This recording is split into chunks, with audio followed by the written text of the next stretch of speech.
All right, 30 teams, 30 minutes. Go ahead and break down the Utah Jazz. Utah Jazz, I would say, it's probably one of the more underrated teams in the league. Um, my friend Obi, that I do this with for a couple of years now, he's been banging the drum for Utah being, a sleeper team, being one of the more underrated teams in the league. And I've generally pushed back on that, but this year I think is actually true. We go ahead and start with the Utah Jazz. If you start with them, it starts and stops with Donovan Mitchell. How good can he become? There's a lot of comparisons to him to Dwayne Wade, which I thought are overblown. Dwayne Wade, I think, probably a top three shooting guard of all time. Comparisons to him, I don't think should come that easy. But he definitely took a leap that I wasn't expecting in the bubble. And we'll see if that portends to how he's going to play in the regular season. But I mean, he was tremendous in there. They took Denver to 7 games, had a 3-1 lead, which I won't say coughed up because a lot of the early games were blowouts, and because of not being able to match them scheme wise, and they made some changes schematically. Denver did that made it so Utah wasn't scoring so many points as easily in the post. That kind of changed the series, but that's neither here nor there. But we'll see how this portends to the regular season. They played that series without Bogdanovic, who was a great player for them, great scorer for them, great shooter, was a defender for them. They played it without him. So you add him into the fold, add the fact that they brought Derek Favors into the fold, one of the better defensive bigs in the league. So you can have that tremendous defensive presence, whether or not he or Gobert are on the court. So you have 48 minutes of great, frontline defense. I think that this team could be, very tremendous. But once again, back to Donovan Mitchell, how good can he become? Is he that player that we saw in the bubble, 28, 27%, 28, 27 points per game scorer? Is he someone that can be just the complete fulcrum of an offense? Because if you add him to that into that equation, it's that discussion of being a top 12 player, coupled with Rudy Gobert's defense, coupled with Bogdanovic and his all-around play that I just mentioned, coupled with Mike Conley, who started to hit his stride in the playoffs. A large part of the regular season last year, they dealt with the struggling Mike Conley. So was it just him, figuring out a new system in Utah, and now that he's acclimated, are you going to get this type of play from him throughout the year? It could also be his usage went up. I talk about fit a lot with teams, and Mike Conley was someone who was used to running the show, used to doing things his way. Now you have a ball dominant guard in Murray. You have a Joe Ingles who likes to touch the ball, who can give you the point forward vibes. You have a Bogdanovic, excuse me. So you couple all those players together, you can see how the loss of touches could probably affect his game. So I think that's a big storyline to follow with Utah. What type of Mike Conley you get, offensively and defensively, because this has the makings of a great defensive team. Um, you have Clarkson, who is another player of interest who played well and shot it well, going from Cleveland to Utah. So is that shooting, as much as talked about, is that real? Is that who he is now? Has he just improved as a player?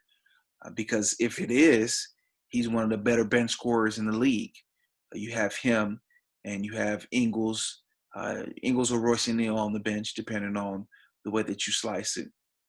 You have Favors on the bench. You have a makings of a really, really strong 8-man rotation, and doesn't lack for scoring, doesn't lack for shooting, doesn't lack for size and athleticism. So that's going to be interesting to see.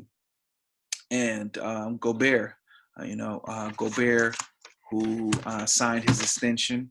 There's a new owner in Utah, a deep-pocketed owner who's a fan. So it'll be interested to see, how he plays things. Is he going to be someone who, as he stated, is not going to have issues paying the tax? That's going to be interesting to see. Another place of interest for me with how this team is going to play is will they be more up tempo now that they have Boyan back? That's going to be interesting to see for me as well. Is there enough touches for all the guys there? Let me pull up their roster and look at something here.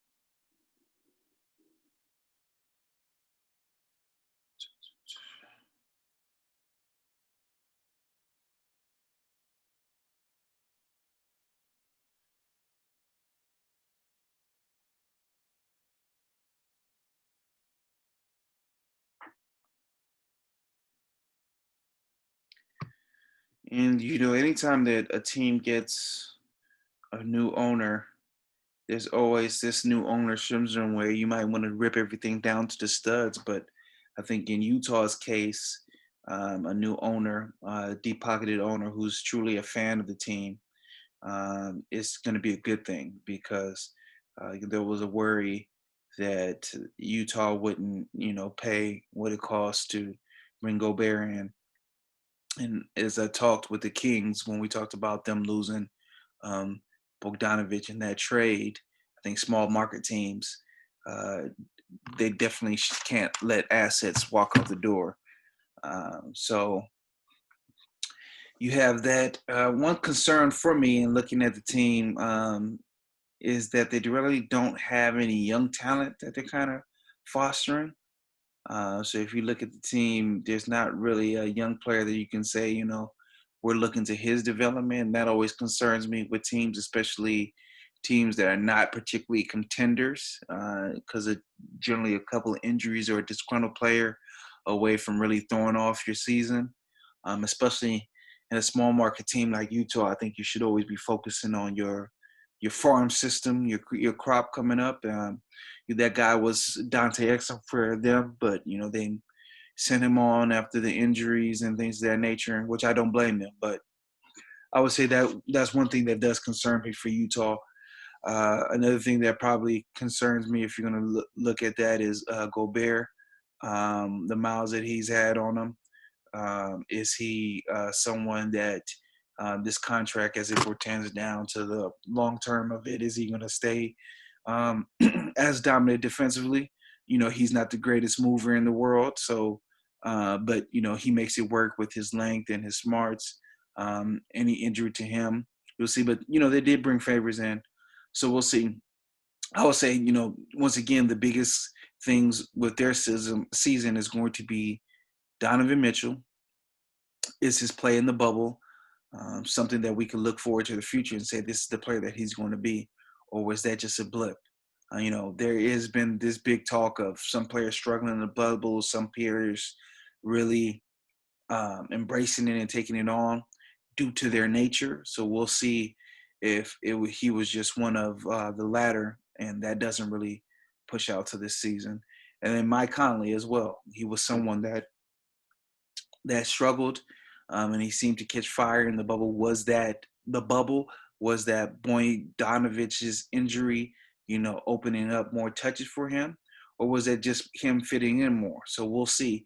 And with him and coming back, Bogdanovic, maybe this is an opportunity for staggering minutes more. I don't think enough NBA teams do that.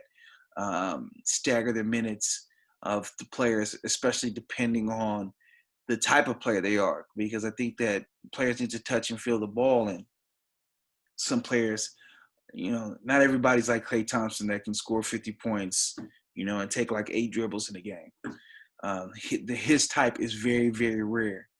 And a lot of players get set on a certain way of playing. And if you don't let them play that way, whether they're being a malcontent or just because they are thrown off of their natural rhythm, you can start to see a decrease in the play if you just take that away from them.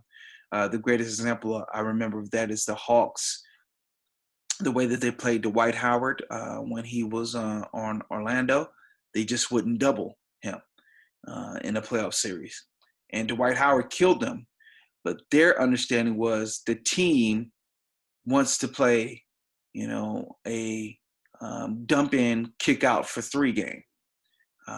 Their team relies on the 3-point shooting. There's not really anyone that can hunt 3-point shots and get the team 3-point shots the way that Dwight can.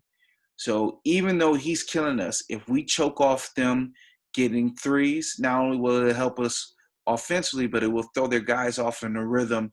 And, you might not even get the same defensive effort from them.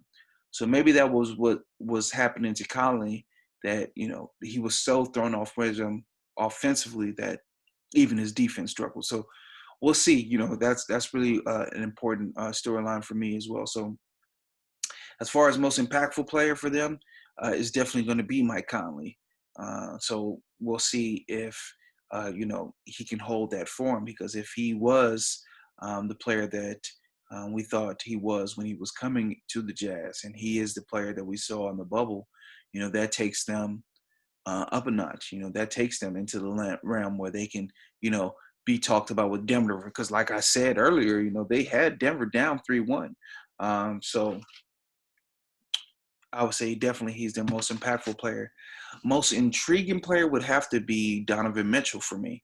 And I talked about him, and people think that he's a known commodity. I believe he made the All-Star team last year, but can he? Does he, better yet, have another leap in him? Can he get to that top 10 conversation? He's very athletic, combo guard, can defend it, he's worked on his passing. That was one thing I read in this article about him, that really takes the time, puts in the work, want to work on his craft, identified being able to pass at above average to elite level as a skill that he wanted to obtain. And he really put the work in with his coaches, studying how defenses attack him, where to make the better pass to, how to become even predictive with the pass so you can make the pass ahead of on rotation. He really wants to be great. I remember even when he was at Louisville, seeking out the advice of players currently in the league on things that he could do to improve his game if he was ready to get in the league. So I wouldn't be surprised if we seen another leap from Donovan Mitchell. And if there is another leap in him, then definitely they're in that conversation with Denver as that team that's nipping on the heels of the Lakers in that tier to me, with Denver and the Clippers and teams of that ilk. So as far as postseason and regular season prediction, I would say they're definitely in the conversation for getting the top seed. Utah's always been a tough place to play, regardless of the pandemic or not. I definitely think that they'll probably be one of the states that gets quicker back to fans than other states, just because of political leanings. So as far as the playoffs, depending on who they get, the West playoffs are going to be a bloodbath. But if you can get a home court advantage, that's one step, and stay away from the Lakers, that's 2 steps away from, getting, depending on the bracket that they're in, getting to a Western Conference Finals. I think if all the things that I talked about, break their way, and they stay relatively healthy, I definitely see them as a team that can definitely do that. They have that owner, and they're not going to be shy on spending. I mentioned in previous podcasts that this is an opportunity for small market teams, while you have bigger market teams feeling the crunch because they get more from their gate more than anyone. And, maybe they made moves, not expecting like no one expected this pandemic. This may be an opportunity for lower market teams to swoop in, smaller market teams to swoop in and take distressed assets from these teams because they're not willing to pay the tax. So that's something to look out for Utah. Like I said, that their bench is, they have enough guys, but I would prefer to have one more young guy. So maybe they can go hunting in that direction. So there's the bill. 30 teams, 30 minutes. If you have any questions, any comments, I definitely would love to hear from you. Go ahead and hit subscribe. Leave me a comment. I will respond to all comments. I will explain to you why I am right and you are wrong. And I definitely look forward to doing this. I'm going to give every team love throughout the season. I know the national media likes to focus on every team, on specific teams, excuse me, the bigger market teams or the teams with the high um, caliber players. But I'm going to be hitting every team up, so definitely hit subscribe. If you have a friend who's a fan of a team that doesn't usually get talked about, I'm going to talk about them. So 30 teams, 30 minutes. Get at me.